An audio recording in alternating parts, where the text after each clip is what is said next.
Welcome to the Bayou City Soccer Podcast. Whether inside or outside the loop, we are talking everything soccer in Houston. Y'all ready?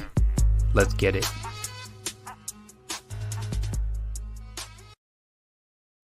Houston, welcome to the Bayou City Soccer Podcast. My name is Rudy Segura, and I'm joined by Cristian Putalias.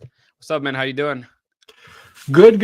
How's everybody going? Well, I guess we're doing all right. We lost last night, but you know. Man. Well, you have to start like that. Well, I mean, we have like plenty of viewers, and now they just X'd it out. You see what you do there? Bye, guys.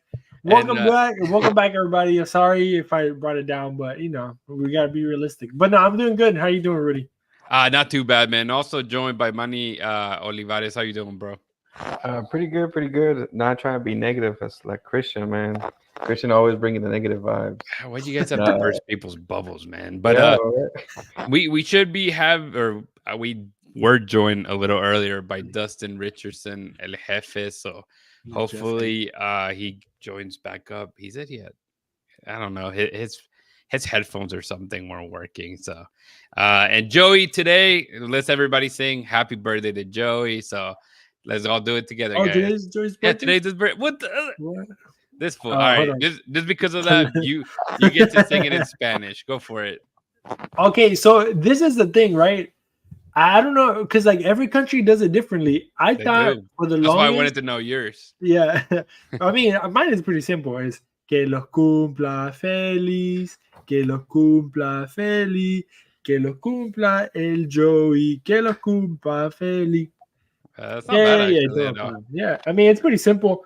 But like I went to my wife's house not too long ago, and they were singing their Chilean way. I was like, "What is this? It's weird." She's looking at me like, "What are you?" They say backwards. Is that kind of what they do? Yeah, I don't know. How do y'all sing it in your country, in your people? If you could hurry up, that'd be great. Okay, never mind. She said no. But yeah, the birthday song. That one. That, but no, you guys do it different. Yeah. This is great content. Never mind. Let's move on. Thank you, by the way. No, everybody says it a little different. That's for sure. But no, man, happy birthday to Joey. Joey Stats. Joey. He wanted to be. But see, we move it. I'm telling you, dude, bro. We move everything for Joey. Last week we made it on Tuesday. He showed up. This time he wanted to be in the roundtable discussion for the Houston Dynamo. We're like, hey, they play on Tuesday. Maybe we record, maybe we don't record. And then here we are on a Wednesday night, trying to get everybody hyped for the season. And he's a no-show today. But hopefully Dustin ends up joining us for what is going to be a purely Houston Dynamo, I guess, recording at this point or stream. But I guess, Christian, before we get too ahead of it, man, we want to let the people know how they can connect with us. Of course. Like always, you can go to our website. It's BayouCitySoccer.net, and that's where you're going to find everything, all the articles, just basically everything. The latest one is Joey's rating that kind of stirred up the pot a little bit with a few ones in there. But you can check everything that we do over there. You can always check us out on Instagram, Twitter, and Facebook as well at Bayou City Soccer. You can hit us up there, send us a message or whatever it may be with your thoughts, comments. There is a poll on Twitter that kind of, needs your input. You can let us know, how are you feeling about this season? And then on Friday, we're going to give out some results of what the people, want to see or what they expect from the Dynamo. So go check that out. You can find Rudy at Rudy Segura 3, me at Cris Putalias, Manny here at Manny Vela 4. Dustin, you can always get at him at the Bayou City Soccer Twitter. And Joey Chavala 10. So you can hit everybody up there. Rodrigo, if he's still alive somewhere, Rodrigo. Where the hell is he, dude? I have no clue. That's your brother, bro. That's my brother, and I have no clue. Which is sad. BayouCitySoccer.net. That's where you can get everything, and UglyGuppy.com for all your printing needs. If you're out there and you need some prints done. Yeah, I like it. Jeff Strong saying happy birthday, Joey. minus an opening day. That's pretty good. And then Rushan, of course, saying happy birthday, Franco Escobar. So there you go. That's a good birthday to have, Christian, I guess since we're kind of waiting to see maybe somebody else joins, Rushan mentions, how are you feeling on Franco having his tattoo? I guess Messi, heading to Messi basically, and his tattoo on his leg.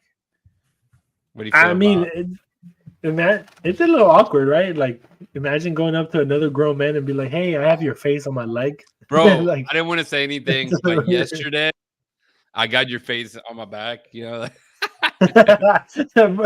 scared me for a second. But no, I mean, hey, let's be honest, right? Let's be honest. If people came up to you and they were like, "Hey, by the way, there's Dustin. Oh, he made it back. He made What's it. good? He's alive. What's up, man? What's up, boys? Hey, it's always a good roundtable when you have Dustin. I think the people love you, man. So we have to give the people what they want, man. As long as you can hear me good, I'm on my phone, so. We can hear you, dude. We can hear you fine. All right, let's roll. Let's go, man. But people want the man. Yeah, we're just singing happy birthday to Joey in English and Spanish, trying to get the people getting a little hyped before we get too into the full season of the Houston Dynamo. But since you're here and since we all watched the game yesterday, let's just go ahead and start with that. Christian, what were your feelings of this first match? Just kind of seeing the team for the first time in a competitive atmosphere, man. You can obviously tell for sure that Hector Herrera is obviously a huge miss. Just not having him was a big blow in that midfield. Even though I think Coco and Arthur and Reigns kind of held it down properly, not obviously fully 100% at the end. Reigns kind of messed up a little bit, but he's still kind of like a young guy. I guess we can give him some grace there. Even though, like Joey said on his stats, on his ratings, it is a champion, like it's a continental competition. You need to go out there with everything that you have. You can't just be messing around or whatever it may be, right? But I think we did all right. I mean, going to Cincy, first game of the year for us, competitive, going against a pretty strong squad in Cincy. I mean, first place in the West last year. I don't know much about them. Dustin is probably the one that knows a little bit more about them since he did a lot of more digging than I did. I know they're playing St. Louis. Yeah, that's pretty good. Oh, what I keep saying Cincy. I don't know. I confuse those two. Hey, you know what I mean, though. It's just two white towns. Talking about Dustin, Jeff does have a question about Tim Parker. He says, "Are we still paying for Tim Parker's salary this season?" Ooh, that's a good one. And did we basically pay for our own loss for your own demise? Is that something you remember, man? I know I had the. I don't remember if we were still paying for his contract. I was thinking about that last night when I was watching back some of the highlights. I said, I'm pretty sure the Dynamo have a percentage of his contract through the end of it. So I think he hasn't signed anything new with St. Louis. So I'm pretty sure. True. Yeah, you're right. Maybe the same contract. Yeah, I think it was the remainder of his contract to 2024. If I remember. Yeah, it might be through this year. That's wild. I'm going to try not to cuss, but you know what I feel about that guy. But how did you like that celebration, Manny, of him, especially just killing it in front of his former team? And I will add, though, he does not score many goals, but I feel every goal he scored has been against the Dynamo lately. I think he's just like I think all the BS that Rudy has put on him, I think he has a point to prove against the Dynamo. They're like, this is for you, Rudy. I still have that ball that he signed for Cherry's Cup. If anybody wants it, feel free. I'll let it literally for free. You can take that thing, man. No, but like even the goal, just I think as you see yesterday, the game, I think it was just rough. I think first game out preseason competitive, and it's like a do or die game. Well, technically 2 legs, but like you have to get a result. And the Dynamo per se did get a result. They got an away goal, which counts a lot in this competition.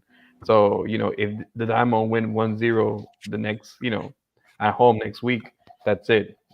Job done.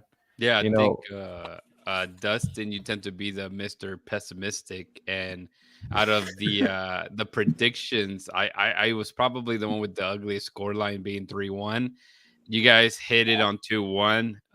Loss obviously for the Dynamo, but I mean Steve Clark was just stood on his head on most of that game. Dustin. Yeah, it could have been a lot worse.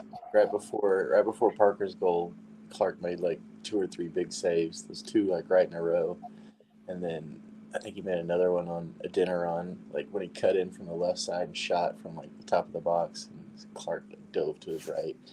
And then right after the goal, he made like two more saves. So yeah, I mean, 2-1. While you feel kind of pissed off that they scored late and made it 2-1. At the same time, when you look back at the game, you're like, 2-1 was probably fair. Yeah, They hit the post twice too. Yeah, that's true. That's true. So That's true. There's that. And was it all right, Christian man? Was that offside? Not offside? Explain it how for that. Nah, I'm gonna have excited, Dustin. man. I was not watching it when it happened, and I was like, "Ooh, Dynamo scored, nice!" And then I looked back just to see who scored, since I'm usually doing the graphics for the halftime. I'm like, "Where the hell that go?" Like it was 0-0. I thought I was crazy, but what were you thinking on that, man? I mean, I guess I don't know if Dustin wants to take this one because he's the one that basically explained to everybody. But basically, Aliyu making a motion, I guess, with his body that he's going to go towards the ball or play the ball. That is enough to be considered, playing the ball, basically, right? If I'm not, I think it's how I understood it. So if you make any motions towards the ball, that's you playing the ball, even if you don't touch it. Therefore, whenever he plays the ball in that little jump with his leg up, Coco was already offsides, and that's where the the call was made. But I don't know if Dustin wants to add or correct it properly. You see, I corrected St. Louis's tweet when they said no goal offsides. I replied to them, it's offside. That's hilarious. But I mean, yeah, that's pretty much it. It's one of those super gray areas now with offside. Like it seems like when we were growing up watching soccer, not to get all old man on a porch, but you pretty much knew what offside was, right? Like if you were in front of the offside. Nowadays it's like, oh, a guy's foot and a guy's thigh and a guy's toenail, and if the ball's played, their butt. If you're interacting with the play or if you're blocking the play, it's like so many different rules now. And VAR that was the thing that I think was the most irritating. VAR took like 4 or 5 minutes to look at that. Like, it shouldn't take that long. It shouldn't. They're the ones that get paid to officiate the actual game, and when we were like, bro, we Dustin already said it. Let's move on. It's like you have to look at the play that many times and slow down and replay and replay and replay and replay. Like, just leave it. Yeah. I mean, the best takeaway obviously was Kovalchik's getting that goal. I think he played very well. We saw. I'm telling you guys, I like him more than Bassi, and that's saying a lot. Just the type of movement, the vision, and the passing ability that he has. I mean, he does some nice little flicks that we don't really see often with the Dynamo right now. And obviously the ugly takeaway was Sebastian getting injured. 26 minutes in. I didn't watch it live, kind of what happened. I know it was the hamstring injury. I think that's what Ben told you guys in the presser. Manny, what did you see, man? I think like as the ball was in the final third of the play, and the ball was trying to get towards him, but the St. Louis defender got to the ball and he tried to run back, and you could tell just getting back to the ball, he was like, "This is it." It was so the worst part of all. It was a non-contact injury, so it was not a challenge or anything. So usually those are more delicate because non-contact, it's something wrong with the muscle. So it's a hamstring. Sure. So it's gonna be he says Ben says he's gonna be out for quite a while, and kind of like he's kind of our main guy, you know, that Pat and Tom and Asher's like, well, we're gonna make this guy our focus, and so now that's in the trash, and so we got to see how we gonna do the fun Yeah. three. Yeah, no kidding. It seems like all the stars were aligning for Sevas to take over, and then bam, pretty much goes nowhere. Yeah, guys. I mean, I think that's pretty much all what we saw yesterday. Just a little taste before the full season begins. Luckily, there is a leg 2, and it being Houston at 9:30 p.m. If you're in Houston, man, you make it out there. God bless you. Make sure to not go to work or don't operate heavy machinery after the game, please. I'll probably be there as well, but it's going to be an interesting one for sure. We did get one game, right? I mean, it already ended. What was the score? 2-0 for Miami 2-0. with the season starting. Yep. I just want to go back to something that Jeff said, and he said, "What are the odds of Luis Suarez biting somebody in MLS?" We got to put money on that. You know, it has to be a minimum, like a parlay thing or whatever. Yeah, if you get a 0.5, take it, bro. It's gonna happen. That's the that's fact money. that it's not 0%. Just all you need to know. Right. Cellini retired, so that could have been higher right there already. That would have been funny. That would have been pretty good. But dude, we've seen how many injuries the Dynamo have had, right? Obviously, we know Hector Herrera, it's out, and nobody's saying anything. The team is not saying much. From the video that Hector Herrera shared last week, it seemed like he had knee surgery, just more or less, just from the way that he's doing the type of recovery session that he's doing, the way that I even asked my wife. I mean, she's a nurse, so I was asking her what were the differences between the crutches that he was wearing, and because I don't know, because you know, there's the ones that you put like underneath your arms, and then there's the one that are kind of or just goes, I guess, to your elbow. And she didn't give me a good enough answer, so I'm not going to share that. But it just seemed like it's going to be a little longer than we expect. Then obviously Nelson Quinones being out with a really horrible injury. We hope that he gives back to his old self.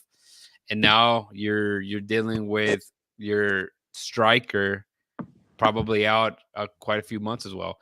And if you know, Manny, the way you're describing the injury, when I was younger, I tore my hamstring, and it took forever to recover, and I didn't have surgery. So you know, it's gonna be one of those that not sure what the extent of the injury is, but I believe Dustin, you said by Friday they have to be, I guess, is it the status of the roster? Not roster compliant, but is it? Yeah, it is compliant. Yeah, it's so RSL and Miami were Tuesday because of their game first, and that's what all the freaking out over Miami's cheating.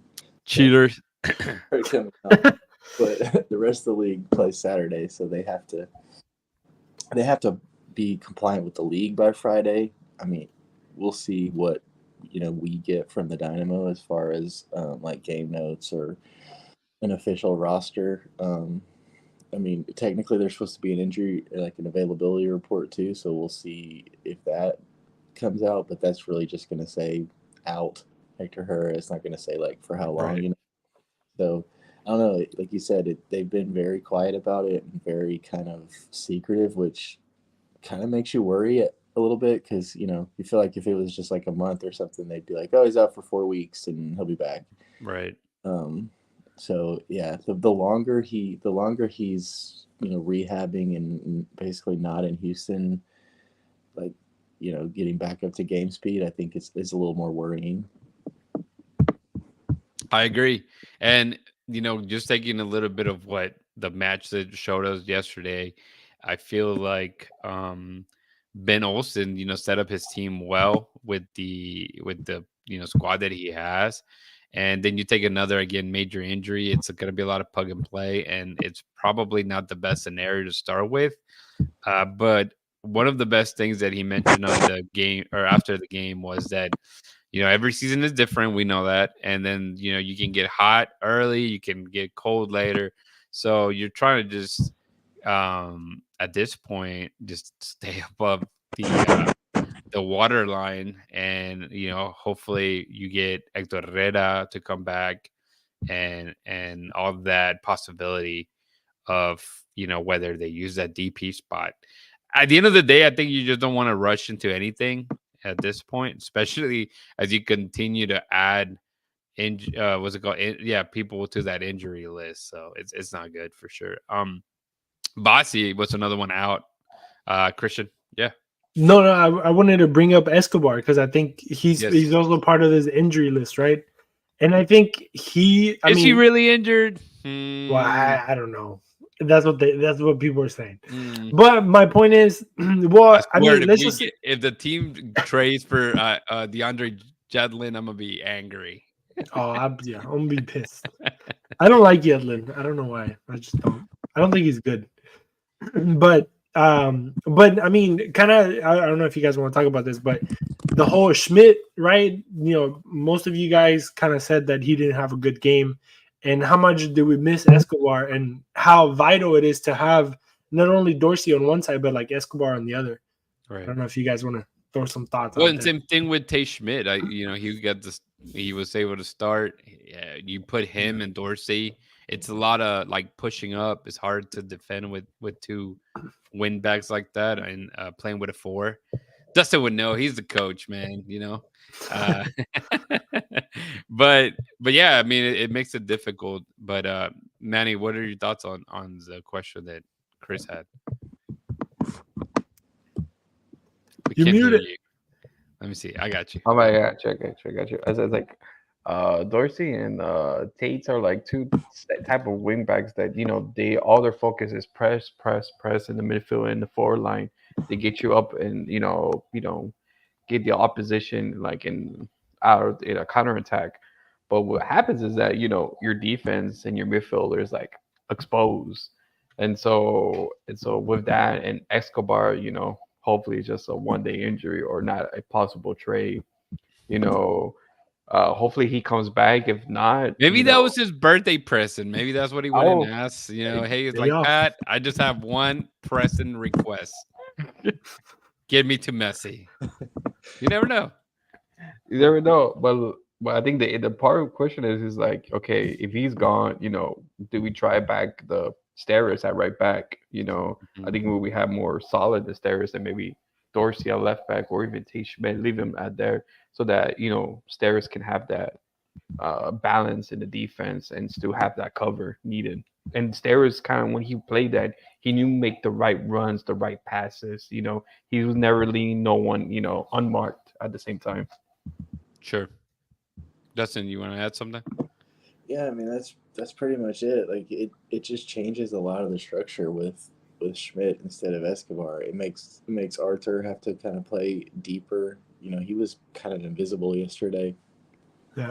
He couldn't really play in the midfield. He basically had to play as like a third center back. Sviatchenko had a bad game, just trying to he couldn't get forward as much, because he didn't have like Escobar and Mikel to stay back for him. So yeah, not only is it the way Schmidt plays, it changes basically the whole shape of the team. Yeah, we got Darren McDuff saying, is there any way to drop Seva's salary cap hit if he's out long term? I want to say the answer is no, because I mean, unless he gets registered, no, I mean, he would still be a part of it, right? They can't drop his salary. They could get his roster spot if they don't register him, but right, the salary is still taking it. He's not going to be out for the whole season, so he's going to be on the roster, unless they. Yeah, and then he continues by saying, between that and Nelson, maybe will there be enough flexibility to get someone that we think will make a difference? I think at this point we kind of all know that the situation with that salary cap, it's pretty difficult to kind of work around. But I mean, whether it be Ash or Pat or Ben have been mentioning how they have a couple people possibly coming in, and we did see a bunch of the Houston Dynamo 2, players get announced, and we know how they can use those players, just like they brought in what's his name, Obafemi. I can't think of his last name now. Awadesu. Wadesu, yeah, there you go. And obviously Diego Gonzalez getting into the game on Tuesday, but didn't see any action. Yeah, but on Quinones and Ferreira, the league actually released the roster rules for the year finally yesterday, only a day before the season started. But typical MLS. But there is a whole bunch of stuff in there that's extremely boring, and if you're not a lawyer, you probably don't want to read it all. But right, you can replace a player if you put them on season-ending injury. Basically, keep their full salary charge, but you can replace them with a player that makes equal to or less than what they made. So replacing Quinones wouldn't. I mean, you couldn't like bring in a DP to replace Quinones. They have a DP spot, but you wouldn't get salary relief either. You would just have to basically tack on another player. Poor Ted. Poor Ted. Dropping out money. Yeah, that's for sure, man. Dan Cardinal will help him out. But it was interesting as well to see Brooklyn Reigns get some minutes. Hey, there you go, styling. Get some minutes instead of John Gregus, which it was good to see in general. I've been saying it for a while. Brooklyn Reigns just needs to be, when he gets minutes, he needs to start either sinking or swimming. And I think overall he did a good job that game. So it wasn't any of the Dynamo's best game. Maybe Steve Clark, just because of how many. I mean, it could have easily been 5-0 at one point. So, but wait, I guess. You said that you can't replace Nelson, so you can't bring like another YDP if he was not what's it called? I guess part of the roster. There's a lot of we were talking about it in the Discord a little bit yesterday. I think there's some stuff 22 players and replacing U22 players. I won't get into it all because it's extremely boring. But if you go to MLS's website, you can look at the roster rules and it breaks down everything. But it looks like the change this year is that Nelson's not a young DP, so you wouldn't be able to replace him. It's a U22 initiative. Like right? it looks like this year they're letting you replace if you have a U22 player go out, you could replace that slot basically, that roster slot. So yeah, I mean if they could find somebody, they already have Aliu's U22. Quinones, I think that's it. That's it. Volchik. That's wild. Volchik's Ali looks 45. Well, I mean, yeah, it's crazy because he's been around a while too. Like he played in Europe and he played in, I want to say he played in Nigeria or somewhere too. So he's like been around. Oh no, he came from a youth academy. Then he played in Croatia. 2020 to 2023. So he just turned 22. I mean, I don't want. Did you guys see that player that said that, or basically he was born because the paperwork gets lost. He was born like a year after his mom died or something like that. Like it was in record. Like say his mom died in 86 and he was born in 1990, and everybody's like, wait, hold up, what? Yeah, it's crazy. I mean, some of the it's because you don't believe, bro. Africa, you don't know. Yeah, right. He's a miracle baby, straight up out of the grave, man. He was born, but yeah, I mean, whenever you said he looks 45, that's exactly what I thought of. Let me see, any other questions? No, I don't see any more. Okay, all right, guys, predictions themselves. Dustin, you did a great job with writing some of our predictions, and I was gonna maybe use some of that and maybe ask like why you think that is, but before we get fully into it and talk about the finish of what 2024 would look like, I think we can all agree that 2023 was like just went above and beyond, right? I think none of us really dreamt of it being the way it did, for them to make it all the way to the conference final. Obviously winning US Open Cup, which who knows if they'll play it again. And now, with the season already starting with the Champions Cup, and then whatever is going to happen with the US Open Cup, which, I mean, there's some news out there, but nothing official for the Dynamo at this point, whether they'll be participating or not. We know Leagues Cup is going to return in July, August. There's a lot of games. I think this is probably, I think there's like about 44 games the Dynamo played last year or something like that. And this is supposed to be even more. So should be exciting just in general, just watching soccer for us as fans, that we don't have to run around in the field 90 minutes every other 2 days. But Manny, let's just start with you, man. Just your overall thoughts of like what the season's going to look like compared to last year. I think first of all, I think we're more hopeful this year. I think last year we were kind of like very pessimistic on anything, any results, except Rudy. Rudy was number 4 on 2023. He was like on that. He was high. He was high when he did that prediction. So, but I think this one it's like no comment.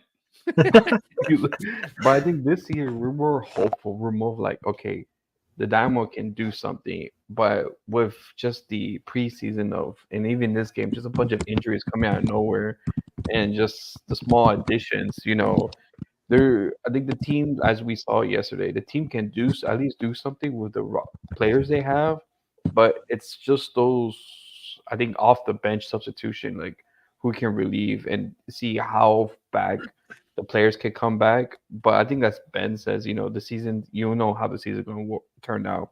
But I think with a coach like Ben, who has, ironed out this team throughout the hard process, especially last year and this year, he knows the players more. He knows what he can get out of them. Just building on that, I think we're still going to have a good season. Maybe not as high just because of the heavy bump rows we're going to have in the beginning of the season. But I think still be a good season going to play. I think we'll go to the playoffs this year. Yeah, I guess before we get too far into it, I'll just mention, since you guys are all here, and Christian, you haven't put one. So Dustin, you have the team finishing in 6th in the Western Conference. I myself have them in 6th as well.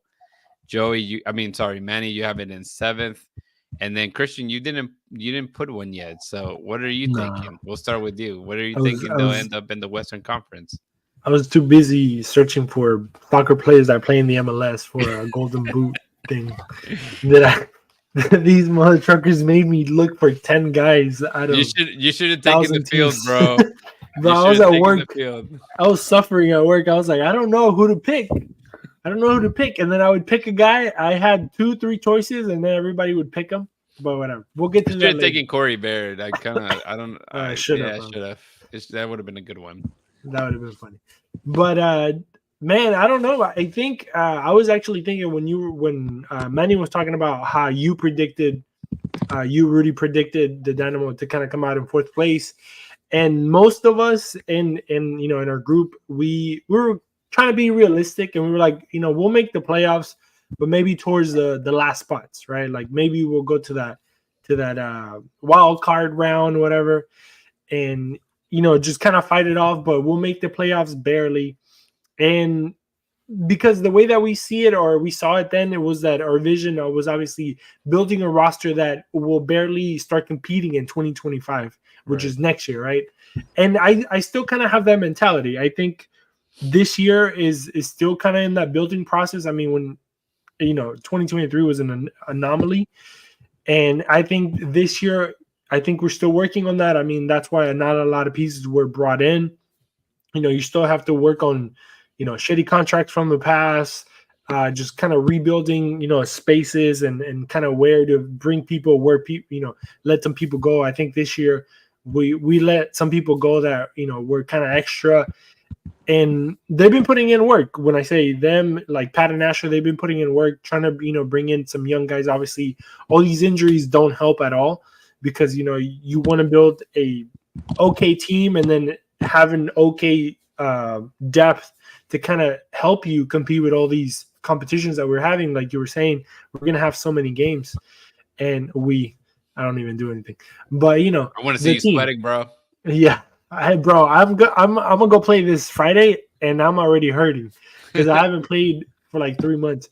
But yeah, I would say also like 7th place. You know, towards the end of the somewhere between 5 and 7, but closer to 7. I don't know if I can say that. Yeah. Let's go 6, right in the middle. All right, Dustin. I guess the same for you, man. You thinking 6th place, obviously taking a little bit of a step back, just a tad. But what is your overall, I guess, thinking when it comes to this new season? Yeah, it's hard. Like I was on a podcast the other day, and they were talking about predictions, and it's just so much like on how long Hector's going to be out. I feel like if Hector's out, if Hector comes back in like May and plays 25, 30 games, then they'll probably be pretty good like they were last year. I mean, they're still a very strong defensive team. There's still question marks about where the goals are going to come from, but you kind of had those same question marks last year. Who's going to score goals, and they just kind of made it work. Bossy scored a penalty every game, and Yeah, it was fine. But it's just like if Hector doesn't come back till July or something, then it could be a disaster. They could be like in 10th or something when Hector comes back, and then they're trying to do like Miami did last year and have that uphill battle, and we saw how hard that was for them. When you're stuck down there, it's hard to pass teams and make the move. So I put them 6th on our thing, and we'll have an article about it probably Saturday before the game. You can read all our predictions and laugh at us. But it's so hard to predict right now, not knowing what the heck is going on with Hector. yeah. Especially again, you keep seeing injuries. I think, and we'll get there. But seeing Ferreira out, you're like, shit. That was who I was gonna put as my goal. My golden boot, or yeah, exactly. It's like, damn, he's out. And yeah. Anyways, it is a little tough, and I think we all see a little bit of step back. But I will say though, I think we're, call it what it is. Obviously, we follow the team. I think overall we're not as biased as people may think. We do kind of stick to what we see, but I don't think any one of us, and maybe even the fans, think that it's gonna be a giant step down like maybe we saw Austin do, right? Or because whether the XG maybe was way more than it was expected from the team, and the way that they were able to put goals, and whether it be penalties, the actual way that the team was set up by Ben Olsen, I think it was great, right? Defensively, they were very sound as a team. But like you mentioned, there's been major components, and we haven't even talked about like Luis Caicedo, which was a guy that came in and he had a specific role and he did it. And I don't think we have anybody right now that can come in and do that as needed. Let me see. I had the thing open. Okay. Then going like I said about Ferreira, Dynamo top scorer. I put Aliu. Dustin, you put Aliu. And Manny, you put Bossy, and Christian didn't put anybody again on this one, which is fine. I'm assuming that's going to be the thing there. But same thing. I was going to go for Rada, and just because we decided to do the predictions. I think it was yesterday right after the injury, or right. It was like yesterday afternoon, like we started it. Yeah. Yeah, you're like you can't put Ferreira anymore at this point, right? You can. I mean, you can't because like Ben said, he's going to be out for, I think he said quite a while was his quote or something, which makes you think like, oh crap, that's month or two, which is quite a lot of time because and then if it's an hamstring or something, those are the kind of things that nag you throughout a season, right? Especially Ferreira, he hasn't played a lot, so like having the fitness and the stamina built up, like he seems to be progressing really well in the preseason, and then this happens, and it's like, damn, like it felt like you were finally getting back to like, all right, we got a DP number 9 back. He was scoring during the preseason. He looked like he was fit. Yeah, it's crazy. Yeah. So it's like I feel like there was only 2 choices. It's either Bossy or Ali. Who else is? I mean, honestly, we don't have Corey Barrett anymore. Right. Like if you think about it, who else is going to score now? Obviously, Kowalczyk scored yesterday, so he's probably a guy that would is going to get some goals. But outside them 3, and then maybe Coco, who else is even going to score some goals? It's hard to find anybody. Yeah, that's for sure. I guess Christian, man. So you didn't pick anyone. So Ali, you or Bossy at this point? I mean, Ali should be the most obvious choice, right? Unless you get pennant PKs up the wahoo. Yeah, especially if they move the center forward now, like as a 9, which they did. When Sebas got hurt, if he's going to play the number 9, it's it's basically going to have to be him. Yep. Yeah, and so last year, I think one thing that was very resounding from everyone was who we thought the MVP was going to be, and Hector Herrera, I believe, was the one that we all talked about. I personally remember saying if he has more than 10 assists, then the Dynamo will make the playoffs. And that's basically what happened. I mean, obviously he did such a great or had himself such a great season. Really an MVP caliber. I can't believe he didn't make that like that top 3, top 5. He should have been in there just for how much he did and how much he turned around a really bad team from the year before. But looking at the sheet that we have, man, nobody picked Herrera and obvious reasons. So I picked Steve Clark. I just feel that even last year he kept the Dynamo in plenty of games that maybe Bossy ends up scoring the winner of a PK. But that was my pick. Manny, you have Dorsey in there, and then Dustin, you pick Coco. So let's start with you, Manny. Why you pick Dorsey, and what are you expecting for him to be the MVP of the team? I think I think looking at the roster, how it is in the final third, it's going to be the hardest position, I think, to see like, okay, where is the magic or the spark coming from? And I feel like just like yesterday's game with Dorsey and how Dorsey's form was yesterday, have his commandment on the right flank, just running through, getting through an open space and getting the crosses in and even some shots at.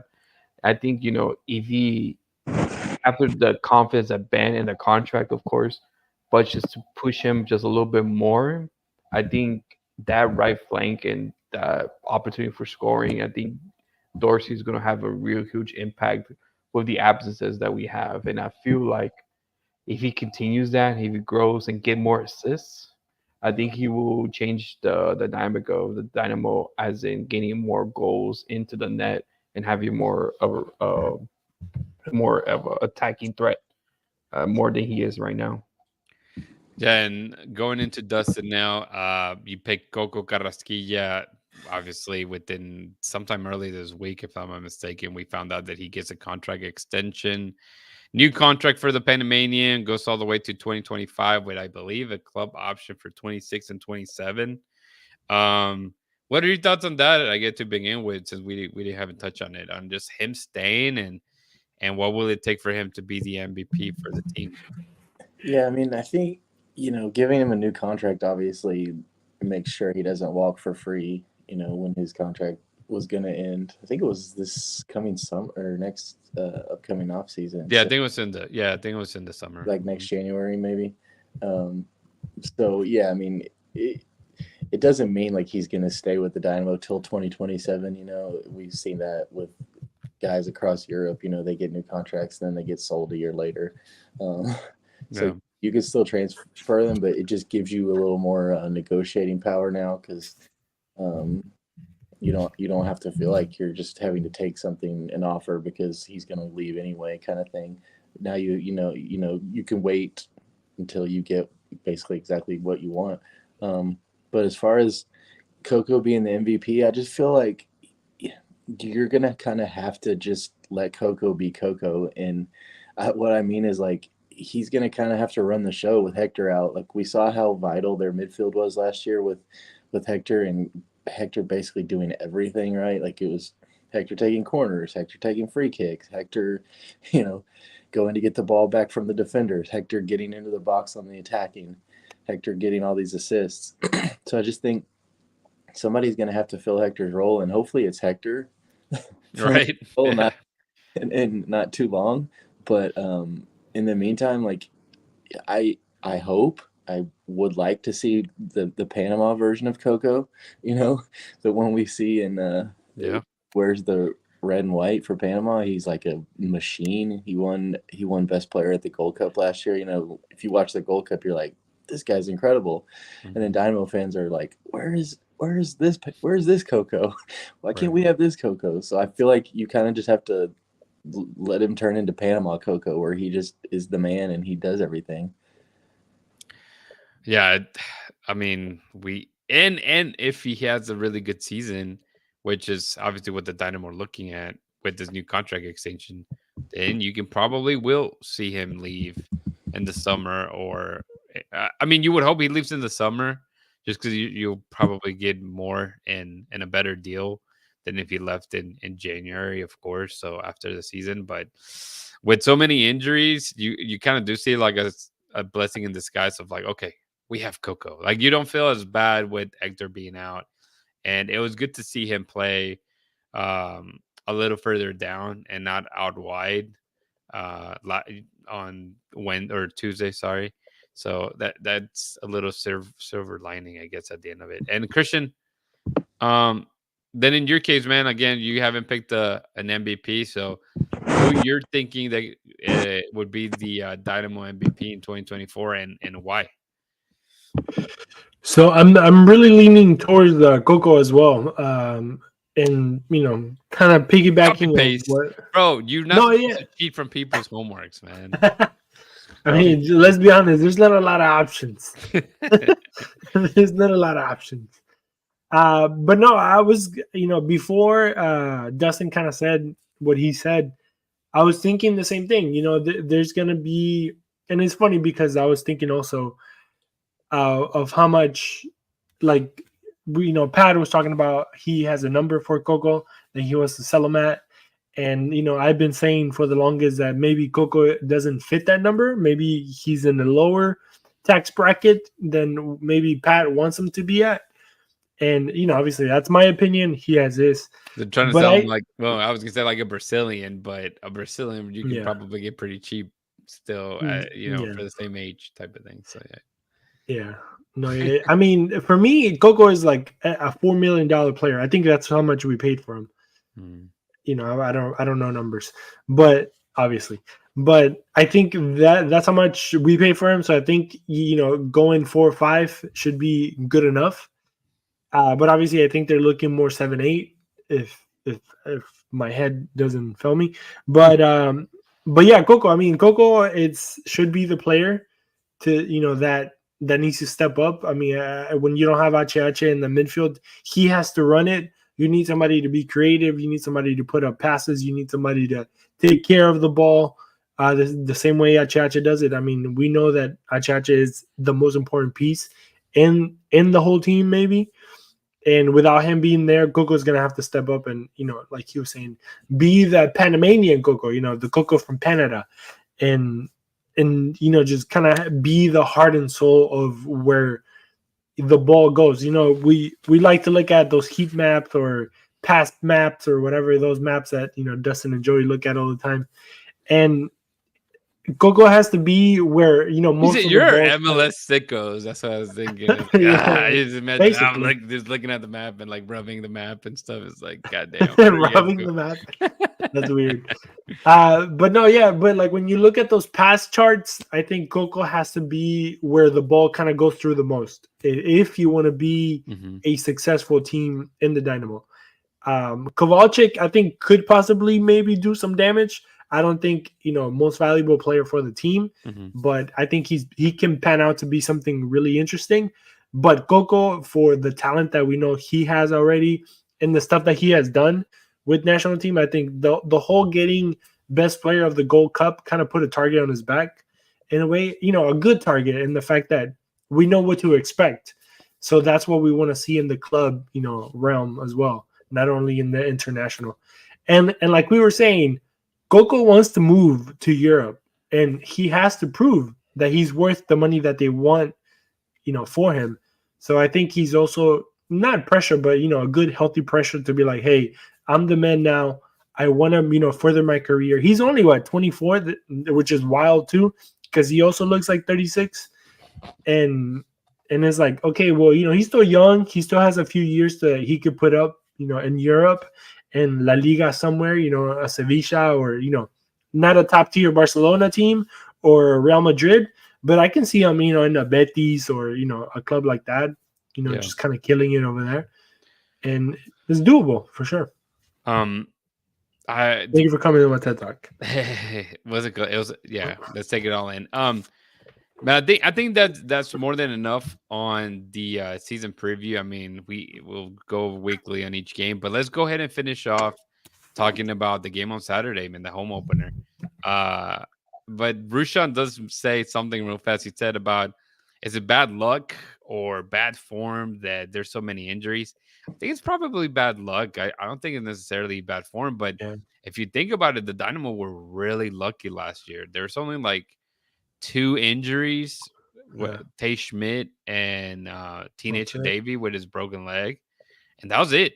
The other guys never really healthy team. Very, very healthy team. So sometimes you just need a little adversity, unwanted for sure, but that's kind of where it's at. But it's important when times like that come, because again, you are able to be flexible and play other, hungry players to see if they're good or not. I've always said that, and you guys know that. I'm like, the academy players are there. You want to see academy players, but if they're not ready, or if they're not, at a level that they can play with the first team, then you should find out pretty quickly how that goes about, guys. But again, home opener. Yeah, what's up? No, sorry.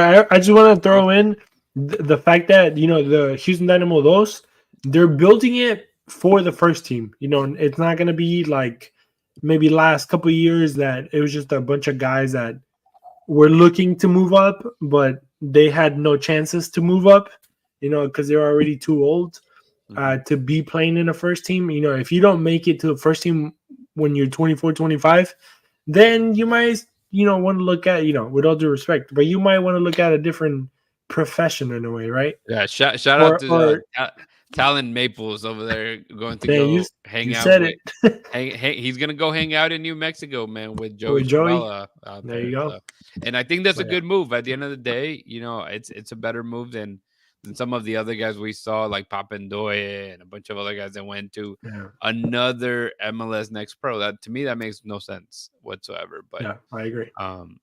It is what it is, type of thing. Yeah, shout out to whoever's doing that over there, which is Kenny and the other guy that I'm blanking on his name, that is the Pat of that team.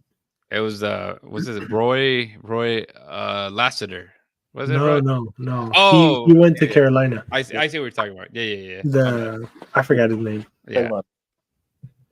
Who? What is it? Nick Koba. Yeah, that guy. Nick. My bad. Yeah, he's like Kolbach or something like that. Yeah, he's like the Dynamo 2 GM, basically. Yes, he is. They're doing a great job. I mean, I don't know any of these kids, but from the draft to the guys that they're getting now, they all seem very talented, and in college. Edgar said Nick Kova, so take that. There you go. Shout out Edgar, man. Yeah. But hey, at least we know who we're talking about. We just don't. I'm not good at names. Yeah, sorry. I thought you were talking about the guy that, who was bringing all the players to the Carolina core. That's what I thought you were talking about. But again, Saturday, big game, home opener. We hope to see a pretty full stadium. It is against Sporting Kansas City, which to me, it's a bigger rivalry than Dallas at times, just because of how many times they played in very meaningful games. But I guess, Justin, let's start with you, man. What are you feeling about this home opener, man? They're going to unveil that U.S. Open Cup, probably the last one for an MLS team to win at this point. We don't know. So what are your feelings, man? Yeah, what was it? Last home game of last year and now first home game of this year, both Sporting KC. Yeah, I'm kind of with you. it feels like if the Dynamo had a rival in MLS, it's Sporting Kansas City, just because of the, like you said, the amount of times they've played them in big games. You know, there was the Sporting Kansas City broke the streak that one year. There have been so many playoff appearances, and then last year's game. But this Saturday, it's Sporting's one of those teams that a lot of people are saying are going to be finishing, top 3-4 in the West. They're, really good. Polito has found his form last year in MLS. They have they're solid just everywhere, and they play a style kind of like St. Louis did. St. Louis is still kind of young, but under Vermes, like Kansas City knows what the heck they're doing, and they do it as well as anyone in the league. They started off really bad last year, and then they were still able to, make a run to get to the playoffs and then get to, the second round when the Dynamo took them out. It's hard to say what's going to happen in this game. The Dynamo coming off a game midweek, Kansas City hasn't played, and then the Dynamo looking ahead. I know Ben Olsen won't say they're looking ahead, but they do have that second leg just 3 days later against St. Louis. So, how do you prioritize guys fitness wise, things like that? I think it's gonna be, whatever happens, it's gonna be one of those games that it's gonna be really fun to watch. I'm excited to see it. Yeah, I'm excited, and there's nothing like a good Dynamo game or just soccer at Shell Energy Stadium, which that stadium was already really pretty to me, and now it's just gorgeous. With the new season, we got games there this week. A lot of games. Yeah, you had it pulled up because obviously the Gold Cup is happening there. Then you have Sporting visiting on Saturday, and then there's that game Tuesday and then Wednesday as well, right? I think you said Tuesday Dynamo St. Louis, Wednesday the last Gold Cup games. Yeah, it's gonna be Friday, Saturday, Sunday, Tuesday, Wednesday. Yep, there you go. That's a lot of games, man. Crazy. Christian and what's it called? And Manny, both of you have the jerseys for this year, man. So you have the away jersey, that purple, and then Manny, you're rocking the home jersey. I'm not gonna lie, man. That purple jersey, I really dig it. I really dig the purple jersey, and I think what was best was the what's I'm gonna call it, the dark purple shorts that we're wearing. That's pretty legit. I saw that. I was like, interesting, man. But what you think they'll be rocking? Well, then I'm like, where was I going with this? I knew I was going somewhere with this. Kansas City also has a really nice kid, man. I dig it too. Probably one of the top 5 kids for this year for the MLS. I really like it. But Christian, man, what are you thinking for this game? What is it going to look like? The intensity? Will we finally get a full stadium? What are you thinking, man? Before I say that, let me cheap plug my stuff. I did a new first episode of Cuatro Cuatro this year. Check it out. It only took 2 months. It only took 2 months, but we're here. Hey, better late than never. Sometimes you gotta wait for the good things. You know what I mean? But I'm gonna try to stream every Monday. Since we moved this from Monday to Tuesdays, I'm gonna try to stream Mondays at 10. So if you're around on Twitch, check it out. But this game, I mean, Dustin brought up a really, really good point, which is you have a kind of, go home. No, is it go big or go home? Right, on Tuesday. I mean, you play your whole home at this rate. Yeah, exactly. So you play everything there, right? So and that's also a question that I had for you guys. How important? I mean, for I guess Copa Libertadores people. Copa Libertadores is basically the world, right? But how important is it, the CONCACAF Champions Cup, to you guys? But I think we're gonna win 2-1. It's gonna be tight because going with the whole depth piece. There might be a few rotation pieces there. Pactow's, if not sold out, very nearly sold out. I think weather is gonna be good and everything. It should be nice. But I don't know if you guys want to answer the question now or let Manny answer, and then because I want to hear your thoughts, especially Dustin being the American guy here in the group. It's not important at all for them. They've only won it once, so Mexico wins all the time, basically. So Dang, the slander. no, yeah, no. But I think, I mean, as a region, it's very important. I think that just like it is in Copa Libertadores, of course, like between Copa Libertadores and you have the UEFA Champions League, those are top, right, all the way. But when you're in your region, I've always said it, man. One thing that is my biggest pet peeve when it comes to a lot of sports, especially when in America, they always talk about the strength of schedule. But you can only play who you have. You're not going to be able to play Boca or play Barcelona when you're here in this side of the world. So, but everybody wants to be the best, and the only way to prove that you're the best is by playing who's in front of you. And we saw last year, teams like the team from Haiti, they came and beat Austin, right? That's a big deal. Those little teams are looking for that opportunity to have that underdog or Cinderella story. And I think at the end of the day, we know that the competition, especially now, the MLS is getting to a level closer to Liga MX. So personally, I think that a team from the MLS is going to win this year that Champions Cup. So I want to see it happen. It sucks that, like, for instance, the Dynamo have to go through so many different MLS teams. Obviously, a bunch of them are going to get knocked out in that side of the bracket till they probably play like a Tigres or something like that. But that's kind of the way that I'm thinking, and the importance. And Dustin, you can build up on it too, as well, man. Yeah, like I was the one that said the Open Cup was not worth trying for last year. I'm probably the last person to ask you about this. Like, well, MLS listened to you because they don't care either. I didn't kill the Open Cup. I wanted to know the Open Cup. It's one of my favorite tournaments, but it's hard to say, with the Champions Cup, especially like if you look at the Dynamo's draw, it's going to be it's a very tough draw. Like if they are to beat St. Louis on Tuesday, then they have to play Columbus, the MLS Cup champions. Then if they beat them, it's probably, I think it's like Tigres or somebody.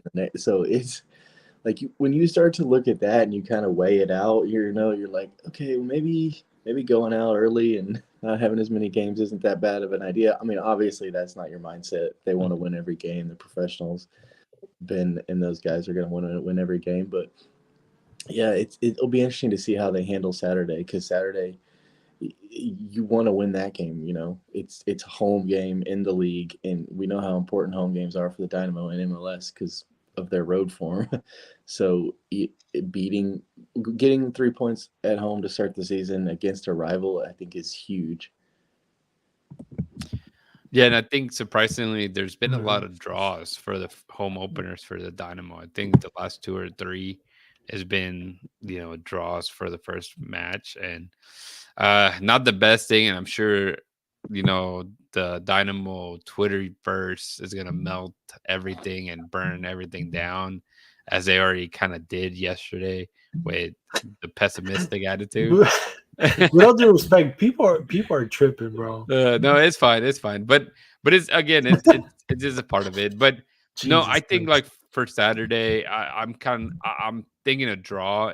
I don't think they're necessarily gonna save anybody, because you really can't, just because of injuries, right? You could be like, hey, let's rent Sebastian Ferreira. Well, Sebastian Ferreira is gonna get like a month or two of days off. Forced rest. Yeah, but that I'm hoping that you just don't lose, because more than anything, winning is best. Usually the home openers are filled with a lot of people, and no matter how good you did last season, you're starting over to try to win people back into the stadium. But Manny, let's finish with you, and then we'll call it a night, man. So what are you thinking for Saturday? I think for Saturday, Ben is going to try to do his best to win under the circumstances he has. I think at the moment, what's more better, MLS or Champions Cup? I think at the moment, MLS is your league, is your bread and butter. You try and do the best you can. Everyone talks about it. So 3 points is a good way to start off the season right, especially with the injuries you have.